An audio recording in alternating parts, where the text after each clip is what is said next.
I have a great quick tip for you today if you're looking at your dessert options for your wedding.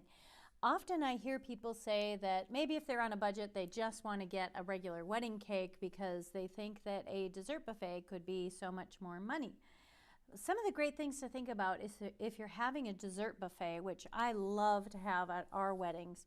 One is it offers your guests a lot of options.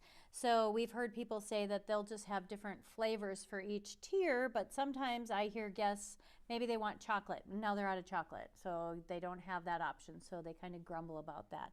But if you have a dessert buffet, you can offer fruit options like lemon and berry, and then have things like maybe mini eclairs, cookies, brownies, creme brulee. I mean, you can just offer a variety of things, and each dessert has different price points. So you can offer a couple maybe more high-end desserts, but then also offer like little mini cookies and things like that that brings the price down.